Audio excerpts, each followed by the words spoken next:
Go for it. Friggin' what up, dude? Strider Wilson, and I'm the host of this podcast that's mine, going to be called History is Dank. History is Dank with Strider Wilson. Dankness from the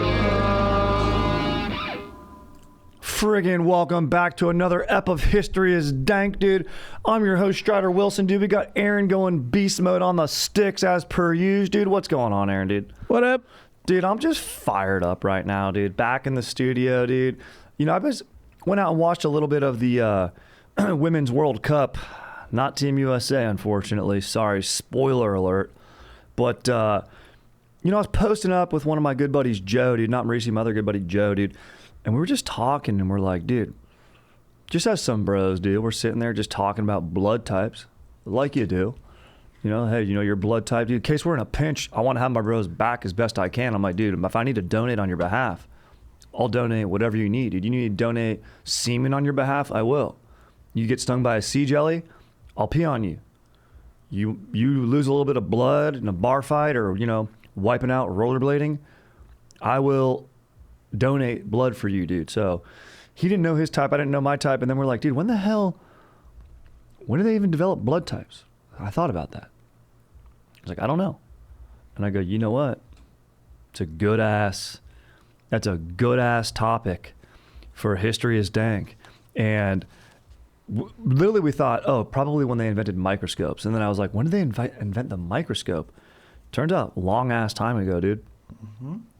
1590s by a Dutch spectacle maker, Zacharias and Hans Jensen, dude.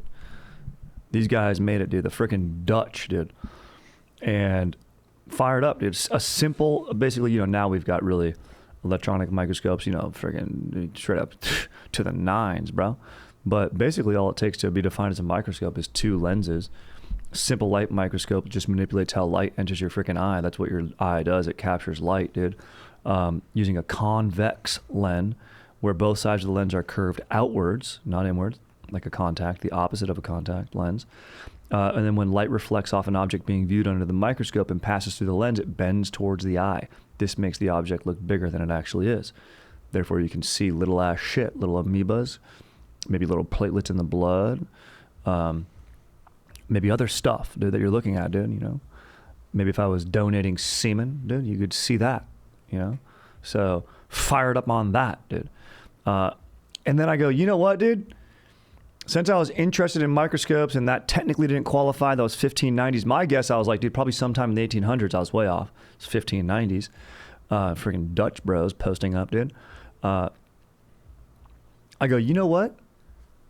What were the biggest medical marvels of the 19th century, aka the freaking 1800s, bro? Groundbreaking medical marvels. And I go, what better way to do this than via a dank off? It's a freaking dank. Dude, Bertolina's outside being a beast. Dude, it's a freaking dank off, dude. Oh, God. Let's freaking do this. So where we're going to do it, we're going to go through here. I researched a few articles, always do. Check out the sources. You can always see the resources down there in the sources. And sort of pared it down to like 10 sick-ass medical inventions, if you will, or discoveries. Inventions/discoveries. Mm-hmm. Now, what quantifies dankness? I would say lasting impact, betterment of life, I would say. Maybe eradication of something that used to take lots of life. Utility, just how often it's used. I would say all of these are factors. And then at the end, we'll go through and be like, okay, I think that was the sickest. Also has to be discovered and or perfected in the 1800s. Okay? So that's a qualifier here. There's a few things that were on the line. So, you know, if you're in the comment section, please put in comments if there's stuff that I missed. I always love that stuff. Love discovering new shit, dude. And maybe even a new episode topic there, dude. But if there's something you're fired up on, thought I missed, hit me with it. Or if it's even close to the cusp, Sometimes you can be like, hey, I might have an honorable mention in here that you're already thinking of. So without further ado, let's get into this, dude. Actually, I do want to have a little bit further ado. I want to talk a little bit about the 19th century and sort of the technological change going on before we get into the Dank off. But before we even get into that, first, I really got to give a shout out and a big thanks to our sponsor, Tushy. Taking a dump shouldn't cost you money. I don't know anyone who's going to disagree with that. So end your relationship with costly toilet paper. Stop wiping and start washing. Go to hellotushy.com/dank and use promo code DANK for 10% off your first order. That's hellotushy.com/dank for 10% off. hellotushy.com/dank for 10% off. Also, got to give a huge shout out to Babbel. Dude, I'm telling you right now, I'm fired up on my Polish, dude. It's coming along perfectly, dude. My travel plans, do you have travel plans? Look, on my honeymoon, we locked it in. We're doing Spain and Portugal. We're not going to Poland. But there is a time when I'm going to go there, and I'm going to be ready to brush up. So if you're traveling, learn to speak like a local with Babbel, because Babbel, you can get, start speaking a new language in as little as 3 weeks. Best place to learn how to learn a new language is immerse yourself. A lot of people, we can't afford to do that or take, time off to go live somewhere else. Babbel is helping you do that right from your computer. It's easy. I love it. Get started right now with 50% off your Babbel subscription for our listeners. That's right. Go to babbel.com/dank. That's 55% off babbel.com/dank, spelled BABBEL.com/dank. Rules and restrictions may apply. All right, dude. Here we go. We're cruising right along, bro. We're cruising right freaking along. We're posting up right now in the 1800s, dude. If I was posting the 1800s, I'd probably have a long coat of some sort, dude. Oh yeah. I'd have pants that have some poof on them, dude. I'd have shoes that might have a buckle. You know what I'm saying, dude? Cruising around, I would have bad teeth, dude. So maybe that's a little teaser. Maybe something's gonna be dental thing here. But just setting the table. 19th century broadly as a period, we see a lot of rapid technological change going on, huge shift in scientific understanding. Medical knowledge is, of course, part of that. It's increasing. The prospect of surgery was no longer a likely death sentence. You're not going to your medieval barbers who bleed you. Oh, you got a headache? Let me bleed your head a little bit. We're taking great leaps in medical procedures here, equipment, knowledge, and how the body works. Okay.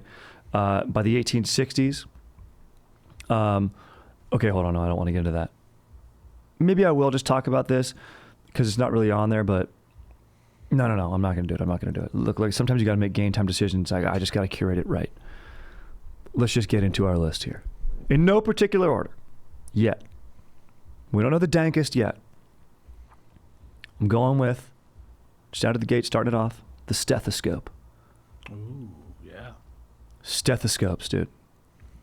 This guy named René Lenné, he saved countless lives with his invention in 1816. Humans or physicians used to just, which are just doctors, dude, a sick ass way of saying doctor is physician, dude. If you're at a dinner, dude, and your sister's boyfriend introduced himself, oh, well, I'm a physician. You might want to put him in a chokehold. You just say you're a doctor, dude. Bitch. You know what I'm saying? So maybe you'd have to maybe get a stethoscope out and say, hey, sorry, I couldn't hear you well enough. I couldn't hear over your accent, your bitch ass accent. Did you say physician? Sorry, dude. Don't, maybe you shouldn't come at him with that energy. Support your sister and her new love. Anyway, sound is now amplified. Internal sounds amplified that were often muffled. I mean, if you've ever been to the doctor, I think the stethoscope's huge because when I picture a doctor, you obviously don't picture them wearing that little thing around their neck. Yep. Then they lift it up over their ears. Then they go, okay, breathe in, breathe out, deep breath here. Boom. It's every medical exam you've ever had.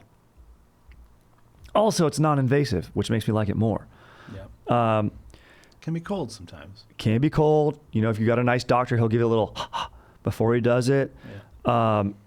Also, it can keep doctors from having to put their ear up to your chest. Awkward.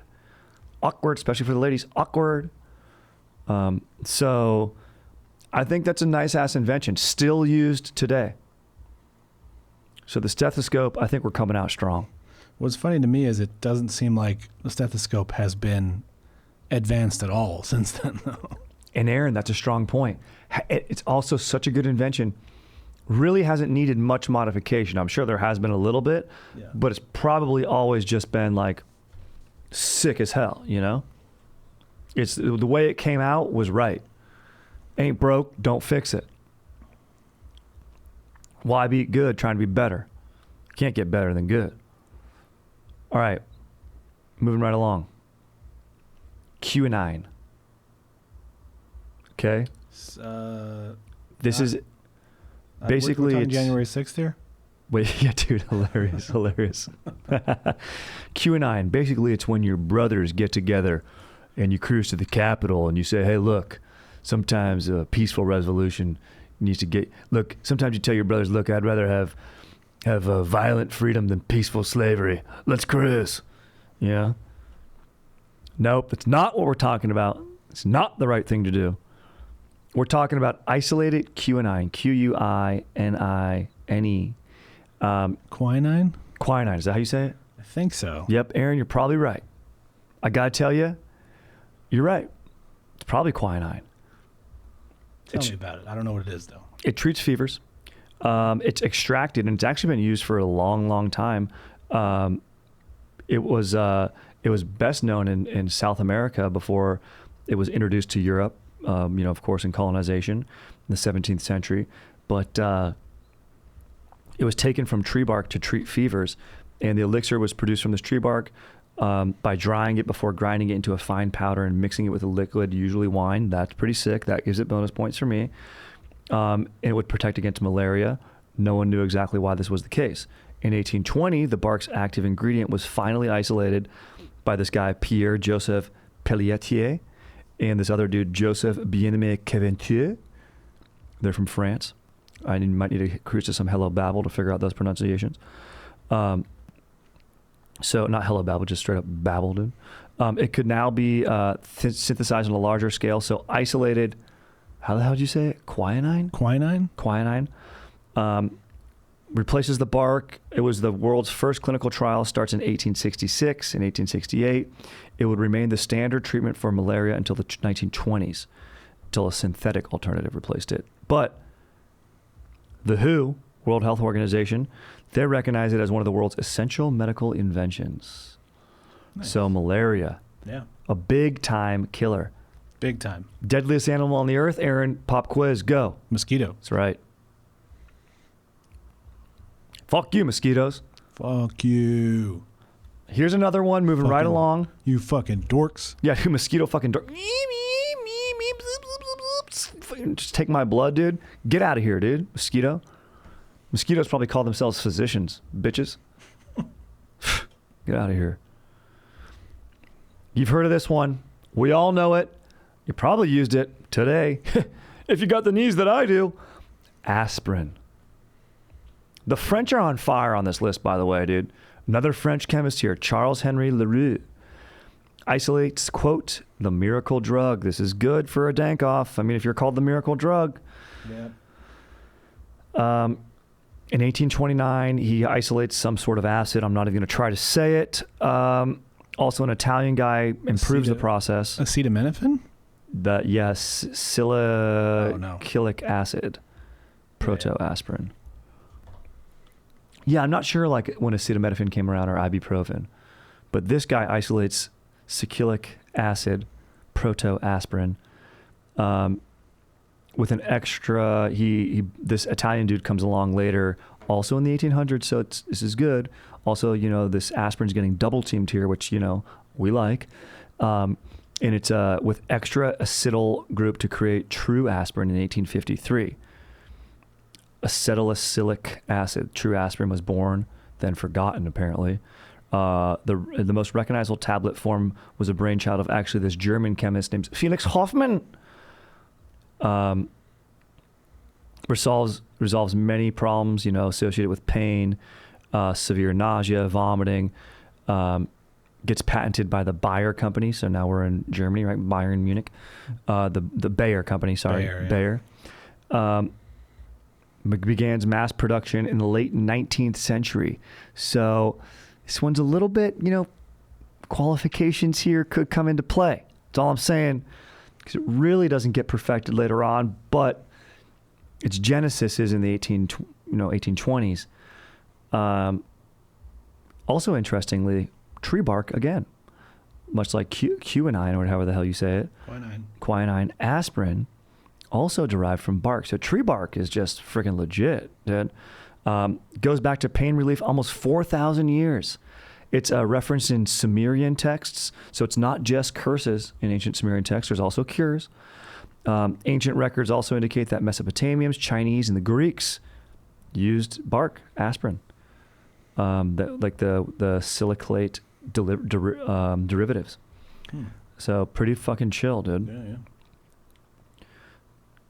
All right, here we go. We've got two sort of medicines, right? We've got one device. Now we're going to get into surgery. Blood transfusion. Oh, shit. Now, I have to preface this with, it really doesn't get up and running until technically 1901, but it's just so dank. Really in 1875, this guy, Landau, reported that when a man is given transfusions of the blood, so this is sort of me talking about blood types. This was sort of the genesis or the impetus of what sparked interest in this episode. They would do blood transfusion with animals. They tried it with that. I mean, also, you don't want to be around during any of these testing processes, No. dude. You imagine you get surgery. They probably give you like a pig's blood, kind of close to humans or whatever. They call science like that the bleeding edge. You're exactly right, dude. And you do not want to be on the cutting edge of the bleeding edge or on the cutting board of some doctors who's on the bleeding edge. No, you do not. Yeah. You would get these corpuscles are clumped up and broken in the blood, like it would just coagulate. Because, they didn't even know about hemoglobin yet. Then you got this guy, Landsteiner is his name, dude. Right? This dude, Karl Landsteiner, Austrian physician, dude. Doctor, dude. Bitch. Points out that a similar reaction occurs, this liberation, over-liberation of hemoglobin, when the blood of one human individual is transferred not with the blood of another animal, but with that of another human being. And this might be the cause of shock. You'd get jaundice. Hemoglobinuria was the condition I was just mentioning. So his suggestions don't receive attention until like 1909. He classifies the blood types in human beings into the now well-known AB, so A, B, then AB, then O groups that showed transfusions between individuals of groups A and B do not result in destruction of the new blood cells, and that this catastrophe occurs only when a person is transfused with the blood of a person belonging to a different group. So he discovers blood grouping, I think through experimentation and probably the use of a sick-ass microscope, dude. So he develops blood transfusions, which saves lives. Yeah. So, helps women, not die during pregnancies, if they do a C-section. I mean, it's huge. Huge leap forward. And makes the surgery not like a death sentence, right? Like you could have a successful surgery, but you could just lose too much blood and then you're fucking done. So huge. Very, very fucking gnarly, dude. Also some other more interesting stuff that he did there, dude. You discovered something called the RH factor. Newborns. Very, very interesting shit, dude. Maybe a different episode, but just to pique your interest, dude. So, keeping it moving right along. NOS, bro. Fucking NOS. Nitrous oxide, huh? NO2. First discovered in 1772. Okay. All right. We get it. But it's, recreational applications. Okay. Just hanging out, posting up. toward the end of let's see, the end of the 18th century, beginning of the 19th century, really maybe like 1844, 1870s. It was used as of course, anesthetic. Mainly dentists, dude. Go into the dentist, last place you want to be. Let's get a little high. Let's sit back and let's pull that fucking tooth. It's good. Not used it for pain relief. Sometimes they would do it for childbirth in the 30s, but maybe was had some negative effects. But it destroys physical pain. Surgical operations, huge for just pain relief and helping people bear down and be able to. It made me not think about my wisdom teeth. Tell you what. Yeah, it's awesome. I got some of that shit too. It was amazing. They put that on you. You're just like, oh. You're immediately like, where, what? Was I asleep for an hour? Dude, exactly. You like count back from 10. You're like, oh, this isn't going to do shit. Then you just wake up. You're like, whoa. So good, dude. And of course, it's used to soup up vehicles and win races. Mm-hmm. So that's sick. Next up, X-rays. Which of course rhymes with sex rays, which is of course funny. Yep. In 1895, this guy Wilhelm Röntgen. So look, the French started off strong. We had a little sojourn to Italy with these physicians. Now Germany's just crushing it. He was the first to study and name X-rays systematically. He was not, however, the first to observe their effects. You got these guys.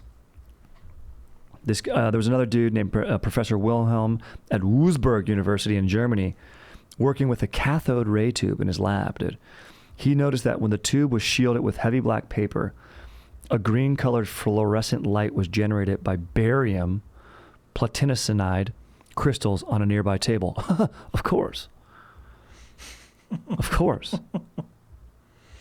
He concluded that some new form of ray was being emitted by the tube. He goes, this shit's new, dude. You know how stoked you got to get when you see some new shit? Passes through paper and excite the phosphorescent material nearby. Wilhelm began to study the effects systematically and noticed that the new ray could pass through many other substances but would leave a shadow, quote, shadow, of anything solid, like boners. Kidding. Bones. Actually, I don't think boners show up. It's technically cartilage. Boner. Maybe Maurice's boner would show up because it's so hard, and I think it actually is adamantium, the same material as Wolverine's blades. It's adamantium cock, but we're talking regular bones. I mean, this is huge. X-rays, you're riding your bike, you're rollerblading, you wipe out skating, you tweak your wrist, what happens? You go to the doctor, you get an X-ray, you see it's broken, you get a cast. A few kids sign it, maybe they don't. You learn some lessons. Huge. Also, so still used today hugely, but immediately applied, somewhat immediately, for battlefield surgeons. I mean, usually like, you know, this doesn't end up being 1895, I mentioned, right? Imagine if they had this in the Civil War. You could do an X-ray, find out where it was, even in a guy's arm, but they didn't know where the bullet was. It's going to get infected, where the shrapnel was. So many amputations. So many guys' limbs could have been saved, or even Abraham Lincoln. There's like controversy of they wouldn't let I think one of the doctors had who definitely was probably a physician, had like an ego and wouldn't let him study the other side of his body. Even though he'd get shot in the head, he probably would have still died. But they could have operated and maybe, I don't know, done something. But you could find out internally where these foreign objects are, like a bullet, take them out, see if it's traveling. Huge battlefield applications, helping save soldiers. So we love that. Well, they definitely wouldn't have had it on the battlefield though. No, you still got to get them out of there. Yeah, you got the first X-ray machine's got to be huge. Yeah, those definitely aren't being transported. But it's like, if you got a guy, I mean, would just save those secondary infections, Yeah. Like if whatever little shrapnel from a cannonball or something is stuck in someone and the guy develops an infection. My dad broke his hip. They were like 70 years ago, 100 years ago, you'd be dead. Really? Yeah. You'd be dead within a year. Isn't that crazy, man? Yeah. It's huge. Now you can live on. Thank God. Speaking of living on, we have our first vaccine on the list. Uh-oh. Technically, man, I want to say QAnon so bad. Whatever the fucking malaria cure thing was, isolated, quinine. Smallpox vax. Huge. Ravaged. Do you have the word ravaged humanity? Brief history of smallpox, just to give you some origin here. Natural disease. Lost in prehistory, is believed to have appeared around 10,000 BC at the time of the first agricultural settlements in northeastern Africa. Spread through there plausibly, it's this theory, spread through there via India by means of ancient Egyptian merchants. Earliest evidence of skin lesions resembling those of smallpox is found on the faces of mummies. Going back to ancient Egypt, right? 20th Egyptian dynasties, that's like 1500 to 1085 BC. So there's finding evidence of smallpox on mummies. In Asian cultures, smallpox is described as early as 1122 BC, China. Ancient Sanskrit texts of India, it's described. Introduced to Europe sometime between the 5th and 7th centuries. A frequent epidemic during the Middle Ages of smallpox, developed in Western civs there. Started the first stages of the decline of the Roman Empire, played a role in the decline of the Roman Empire, of course coinciding with other factors. It's called the Plague of Antony. Deaths of like millions of people. Happens in the Middle East, Arab expansion, the Crusades. Boom, that spreads it all. And then, of course, infamously, the New World. Smallpox was used as weapons in the French and Indian War. This guy, Sir Geoffrey Amherst, the commander of the British forces in North America, he suggested they deliberate the use of smallpox to diminish the American native population hostile to the British. That's a bad dude. But I mean, just the natural, so much of history is lost. The colonizers, the conquistadors did a lot of atrocious things. The disease was the true colonizer. That's not to discredit the bad things the colonials did, but you go, man, there were so many natives, they didn't fight back. Well, it's like they weren't introduced to these diseases. They weren't in any condition to. Anyway, this guy Jenner, Edward Jenner, in the 18th century, he famously demonstrates the effectiveness of cowpox in immunizing humans. So it's a different disease, similar to smallpox virus. The treatment was later exported to the New World, the Americas, by this guy, Dr. John Clinch, dude. Should call him freaking Clutch, dude. Soon after this, it was used in Spanish and British colonies worldwide. The vaccination program soon began to be established with the U.S. Congress passing the Vaccine Act of 1813. So by 1900, so here's a technicality, smallpox was eradicated from Northern Europe, not really eradicated until 1970s in the United States. Or the Americas. Making its way back. Is it really? In some parts of the world, yeah. It's crazy, dude. This guy Jenner is, for eradicating smallpox, is quote unquote eradicating, is considered, quote, the father of immunology.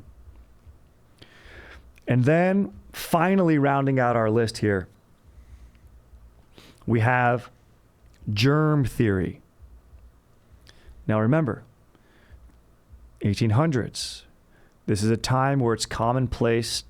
People are called I think maybe miasmists, or just the idea that, and this is still true to, it's not entirely untrue, but that all disease or stuff comes from dirty air and the ambient air of a place.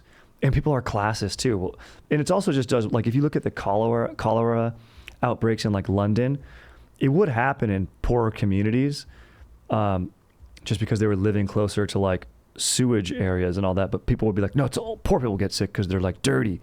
And it was well, it's not necessarily that they're dirty. It's that the water isn't treated properly, and it does happen in wealthy neighborhoods if they use the same well source and just travel to there and back, which was later proven that it's actually small little, going back to the microscope here, it's not the bad air theory. It's this guy Pasteur. He's a chemist focusing on the study of crystals. And you've heard of him because of his pasteurization process. He presents the industry with like medical community with this, and other scientists are doing this too, but just the idea of these little tiny germs that could spread by human contact, transmitted using medical instruments after surgery. And he basically advances a field called virology. And modern medicine is entirely different. And I mean, think about how much care surgeons used to just use their hands, like no gloves, just go in and touch someone with their hands. They literally didn't think that there was germs on their hands from touching other stuff. It's like, yeah, dude. It led to the development of soap. Yeah, exactly. Soap, which is huge. Which honestly, I'm surprised by them just thinking of this air theory, which I get it. There would be like a sulfuric smell a lot of times in the water, and like it smells gross. You're like, oh, that, you know, someone drops a freaking deuce, it smells bad. You're like, that's bad. That, you know, it is a natural effect if something smells rotten or dying, get away, that's germs. But like, aren't you when you're a kid, like, don't you like lick your hand and then put it on someone's food and you're like, mine? I'm sure people were doing that. Yeah. Sure people were licking stuff, touching stuff. So germ theory, just huge. So now we're going to get into some rankings with Aaron. Will hopefully lend his expertise here, his excellent judgment. But before we get into that, once again, dude, you got spicy poops? Can't fight fire with paper, bro. Soothe your booty after every duty with a precise stream of water. That's what I do. I have to tell you right now, dude, one of my bros, Jeff, he introduced me to the bidet. And I love my Tushy bidet. It actually looks very stylish in our bathroom too. And I'm not a handy guy. He gifted me one. And I was like, dude, I can't install this. It took me 8 minutes. It's easiest installation ever. Just easy to switch off the water. Easiest thing in the world. I'm the least handy guy in the world. I was able to do it. And I'll tell you, man, I've had beehole issues for a long time. And they have vastly subsided. I am so much more comfortable thanks to no longer having the endless wipes, dude. Oh, the endless wipes, man. I would have nightmares about that, and I'm not doing that. Thanks to washing with my Tushy. I'm washing my Tushy with my Tushy. The bidet saves your butthole, dude. I'm telling you, I love it. And with over 100,000 5-star reviews, see why millions of real pooping humans already love the Hello Tushy bidet. Every Hello Tushy bidet attachment comes with a 30-day risk-free guarantee and a 12-month warranty. I love it, dude. I'm going to use it for the rest of my life. I'm for real. The Hello Tushy bidet cleans your bum with a fresh stream of water that is 2 times better than wiping and prevents poop particles from spreading to your hands and everything you touch. It attaches to your existing toilet, requires no electricity or any additional plumbing, and cuts toilet paper use by 80%. A Hello Tushy bidet pays for itself in under a year.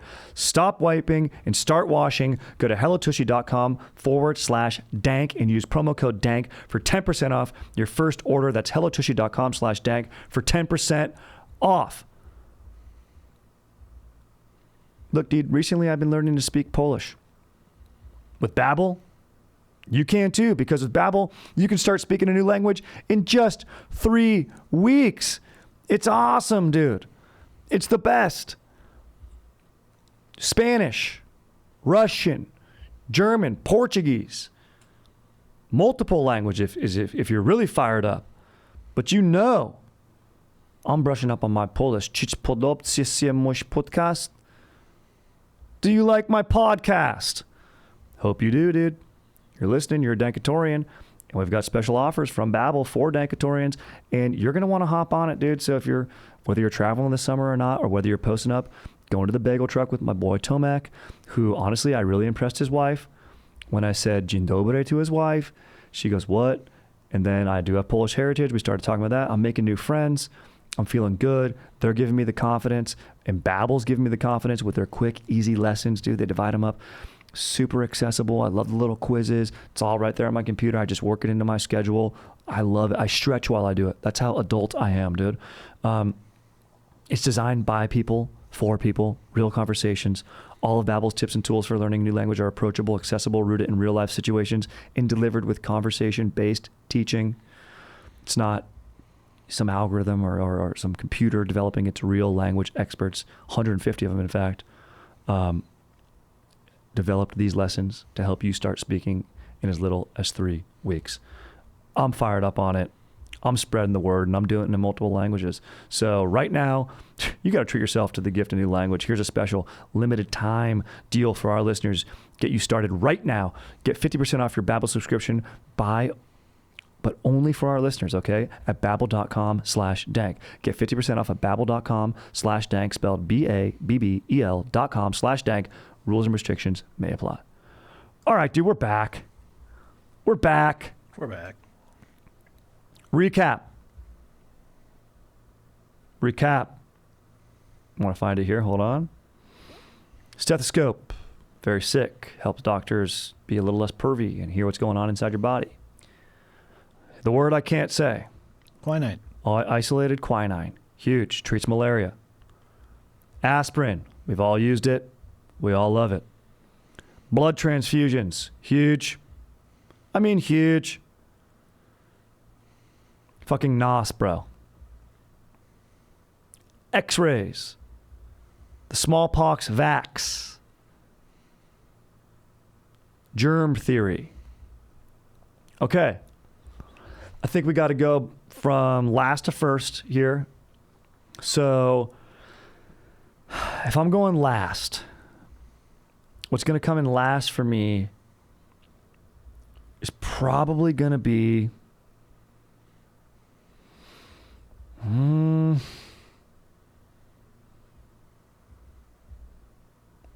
I mean, it's huge. No. I mean, maybe the stethoscope. That's what I was thinking. It might have to be. I mean, it's huge. I put it on there because it's what you picture a doctor wearing, but like, has it saved the most lives? I mean, maybe you can hear a heart condition or someone can monitor what they're eating because of it, or like they say an ounce of prevention is worth a pound of cure. So maybe I'm a little off on it, but I think I got to go stethoscope. I feel like there are better ways to test for everything that it does now. Mm-hmm. And like I said, it hasn't been... You might think it's a positive that it hasn't been updated. I think it's the fact that it hasn't been is weird. Yeah, I agree. Now, this is going to pain me to say it. I wanted to take this number 1, but maybe NOS. Yeah. Again, something that's been kind of overshadowed in the anesthetic world. Yep, there's better anesthesia these days. It is awesome. It's sick for your car. If this was what medical device could also be used to make your car souped up, yeah, that, you know, it just, I think it's got to go down there just because, like you said, it's been, yeah, they still use it, but there's other stuff that's replaced it. Yeah. Also, like, you could technically still pull a tooth. Like, has it saved lives? I'm sure, but not as many as other stuff. Like, maybe people were able to bear a procedure that they ordinarily wouldn't have been, or the heart would have given out. But it's saved dentists from getting punched in the face. That's true. Yeah. And dentists are schmoles. Yeah. So, okay, moving right along.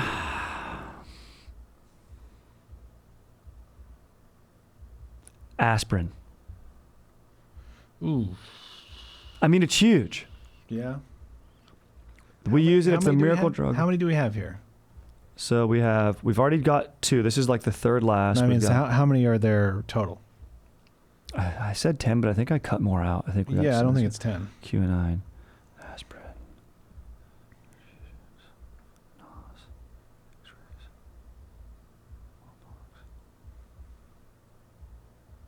8. 8, okay. So this is 8. We're not in the top 5 yet. So you're saying aspirin is 6? I don't know. You know what? Okay, let me take it back. Can germ theory be 6th? I don't know. I think germ theory is huge. It is. But shouldn't we have seen it coming? Maybe that's me knocking germ theory for humans' mistakes.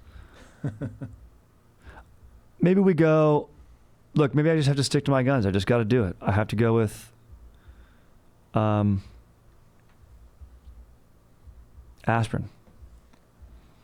Because it's not really like a miracle-saving drug. Also, the ancients were using it for a long time. Sure. So it's like ancients knew about this. They just didn't put it in a pill and then sell it. So maybe this is me knocking on big pharma. Fuck you, Bayer, dude. Yeah. Eat shit, Bear. So you can literally lick my clean butthole, dude. Yeah. So maybe it's me more knocking Bayer. So, okay. Then moving right along, I'm going to go with the X-ray. Huge, but sort of along the same lines of the stethoscope. Yeah, there's kind of better things. There's better things that you can discover it with. X-ray is dangerous, too. But yeah, it's bad for you. They do it at the dentist, which we hate, and they make you pay for them. Fuck that. I don't need an X-ray every year. You got to wear lead clothes around it? Yeah, I don't want to put on lead. Weird. Okay? Save that for my pencil. Save that for the paint chips I used to eat as a kid. Don't eat lead paint chips, kids listening. Probably don't even have access to them anymore. No. So yeah, then I got to go X-ray. Okay. So going from the bottom, we've got the stethoscope. We've got, what the hell did I do after that? NOS, aspirin, X-ray. That's 4. So 4 more to go. Now we're in the top 50%.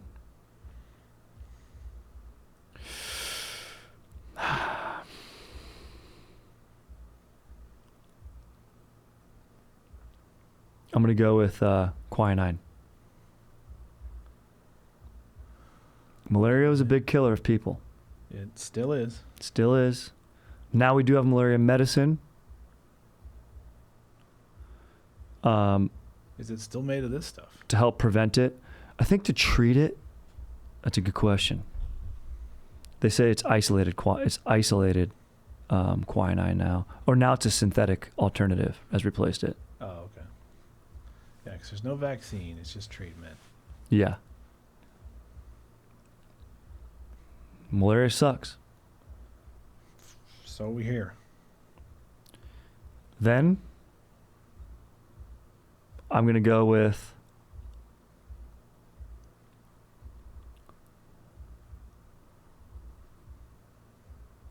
what is left?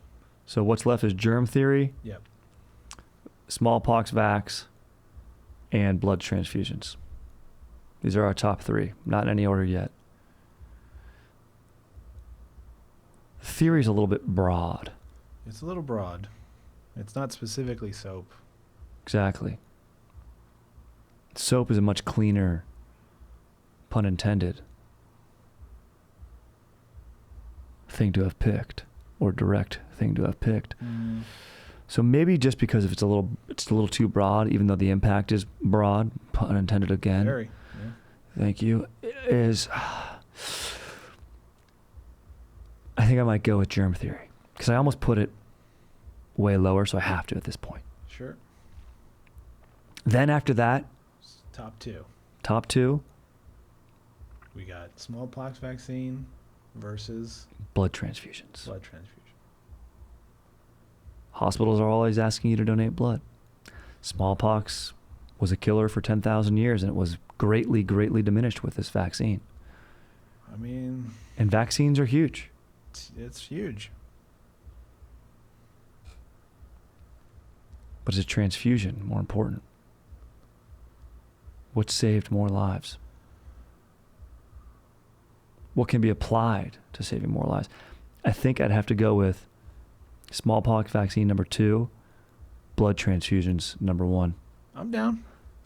Although, Aaron, is this a technicality? Yeah. Because it really wasn't perfected, like I said, until 1901. So therefore, does smallpox get 1 and blood transfusion gets 2 because of that technicality? I'm into that too. It's very close. I think we have to. And I think we got to get them on that technicality because it's just too close. Yeah. So, I mean, that does it. We go number 1, you got smallpox vax, huge. Blood transfusions, I mean, absolutely freaking huge. Germ theory, huge, bro. Absolutely massive. After that, you got, I think I did quinine. Quinine. After that, I think it was aspirin. Yep. Then it was sex rays. Yep. Then it was Wait. NOS. Yeah. No. X-rays is like 5, I think. Yeah, I think I flip-flopped my aspirin and x-ray maybe. Yeah. But then we got NOS, spotting it out, and then our last one was the stethoscope. I mean, I like it. It's a dank bad. off. Don't feel bad, stethoscope. Top 8's good. Top 8's great. You made medical marvels of the 18th century. You made it. Absolutely huge. Absolutely huge. In germ theory, you know, it was big. That was a tough one. That was a tough one for me. But, I mean, I love those medical marvels, making life better, dude.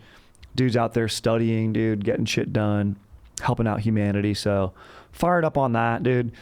Fired up on this. Maybe we could do ancient medical procedures for another Dank off on that. Be a little more gruesome for sure. Yeah.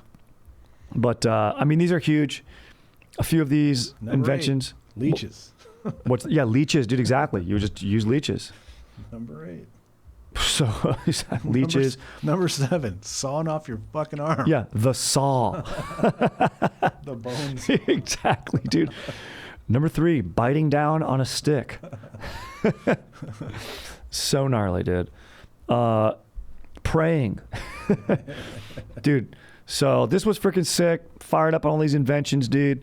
Hopefully it piques your interest in doing a little deeper research like we always like to do here. If there's any ones that I missed, please put them in the comments or email me. Fired up to always talk about them. If you know how to pronounce quinine, if that Aaron has it right, I'm fired up on that. Just let us know. Super stoked. Stay freaking stoked. Leave a review. Check out the Patreon. Send in some questions. We always like answering those. Until then, freaking stay healthy and stay freaking stoked, dude.